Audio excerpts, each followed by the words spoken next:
Thick columns of black smoke billow south of Kyiv, an oil depot and gas pipeline both shelled by Russian forces. The city remains on a razor's edge as Russia encircles, missiles hitting residential apartment blocks. But Russia is said to be suffering from heavy losses and supply issues. These videos appear to show Russian military vehicles out of fuel and stuck on highways. Elsewhere, citizens literally throwing themselves in front of moving tanks. Amid global protests, the worldwide response is ramping up. Many EU countries banning Russian flights from their airspace as Europe, the US, Britain and Canada block Russian banks from the international payment system SWIFT. The European Union and its partners are working to cripple Putin's ability to finance his war machine. Also targeted, Putin's propaganda machine. Facebook and YouTube have blocked Russian state media ads, and the activist collective Anonymous says it hacked Russian TV channels to broadcast, quote, the truth about what happens in Ukraine. In Ukraine, more than 160,000 have already fled, some facing 40-hour waits to cross into neighbouring safe havens. My husband and from another side waiting for us. Between us, it's 27 kilometers. Are you going to walk? Yes, I want home. At the Hungarian border, a mother embraces the stranger who brought her children to safety. Their father, forced to stay and fight in Ukraine, entrusted a woman he'd never met with his son and daughter. A tearful reunion for a family still divided by the conflict. Just one among millions whose lives are upended by the horrors at home. Well, Ash Meredith is an Aussie who's been caught up in the conflict in Ukraine. He's just south of Kyiv tonight. Ash, we're hearing that last night was among the worst of this conflict so far. Are you afraid at this point? I'm not. I'm brave. I'm an Australian, and now it's time to stand up and to be a man.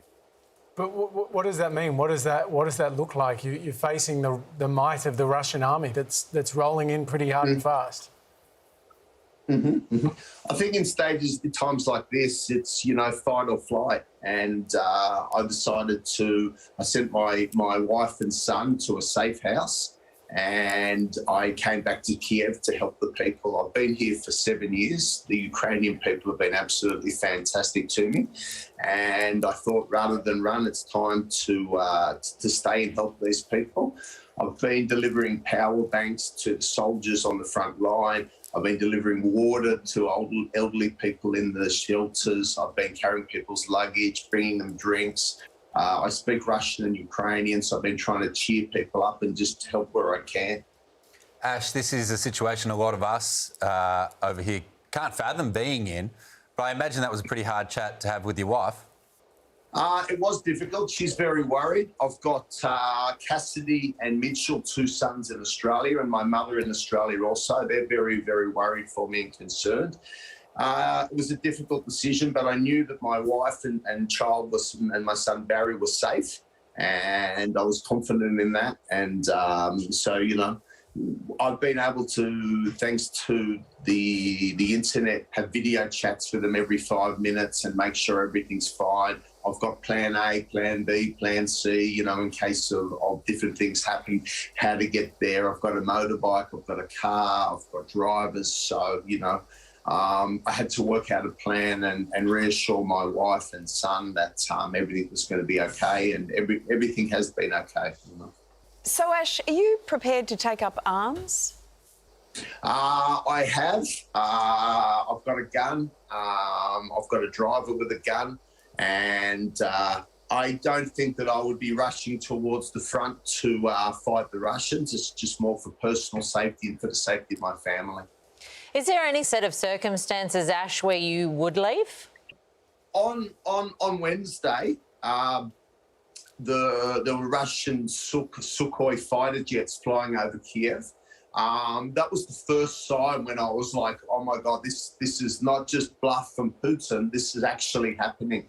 I think a lot of the Ukrainians, I thought a lot of the world thought that he was playing chess and he was just going to kind of force Ukraine to make decisions and the world to make decisions. But when I saw the jets overhead, there was a little bit of worry and panic and, anxiety in my mind. And I think that in times like this, you shouldn't make decisions on emotions. You should just calm yourself down, think about everything, consider your next moves. I think most of the people that just ran when the first kind of signs come, now they're facing a lot of trouble. They're stuck at borders, they're freezing, they've run out of petrol. So my advice from high up was to stay where I am, seek shelter, stay away from glass windows and military, assets and the like. Ash, I've got so many emotions watching you. The first one, to be honest, is I'm worried for you. Are you prepared to die for this cause? No. I am. My family is my first priority, and to die for my family would be, the worst results. So I am just pushing the limit as far as I can and helping the Ukrainian people. But I'm not going to, I don't plan to die, and it's not something that I've thought about. And so I guess then, at what point do you get out? We're leaving today. We're heading to a place called Venezia, which is about 3 or 4 hours away, but that could take maybe 24 hours with the traffic and the roadblocks. From there, we'll go to Ivano-Frankivsk, which is in the west. This is a much safer area. So this plan is actually happening now as we speak. I've got my wife and my son with me now, and we'll be leaving in about probably 15 minutes to our next location. Ash, look after yourself, please. Stay as safe as you can.